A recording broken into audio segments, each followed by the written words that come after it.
Coaching থেকে বাসায় ফেরার সময় বান্ধবীদের সাথে কিছু খাবো না তা তো কখনো হয়ই না। হ্যালো এভরিওয়ান, আসসালামু আলাইকুম। আমি মরিয়ম, ওয়েলকাম টু মরিয়মস লাইফস্টাইল। আজকে আমি আমার ফ্রেন্ডদের সাথে কোচিং থেকে আসার সময় ভাবলাম কিছু খাওয়া যায়, তাই সবাই মিলে আমরা বেলপুরি অর্ডার করে দিলাম। আমাদের কোচিংয়ের ঠিক সামনেই একজন বেলপুরিওয়ালা বসেন, ওনার বেলপুরি এবং ঝালমুড়ি আমাদের সবারই অনেক বেশি পছন্দ। তাই আজকেও আমরা ঠিক করলাম আগে বেলপুরি খাবো এবং বাসায় যাওয়ার সময় হাঁটতে হাঁটতে গল্প করতে করতে ঝালমুড়ি খাবো। তাই আমরা আমাদের 3 জনের জন্য 3 প্লেট বেলপুরি অর্ডার করে দিলাম এবং বেলপুরিওয়ালা মামা অনেক সুন্দর করে আমাদের বেলপুরিগুলো বানিয়ে দিচ্ছিল। বেলপুরিগুলোতে অনেক বেশি করে শসা ছিটিয়ে দিচ্ছে।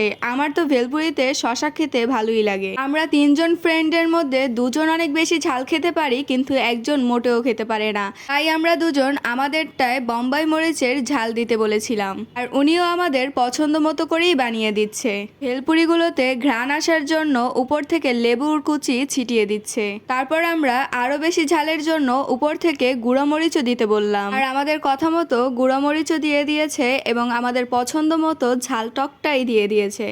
তারপর আমরা সবাই মিলে যে যারটা নিয়ে নিলাম। এখন আমরা 3 বান্ধবী বেলপুরি খাবো এবং আঙ্কেলকে বললাম আমাদের জন্য ঝালমুড়ি বানিয়ে দিতে। পরে আমরা ভেলপুরিগুলো অনেক মজা করে খাই এবং অনেক বেশি গল্প করি।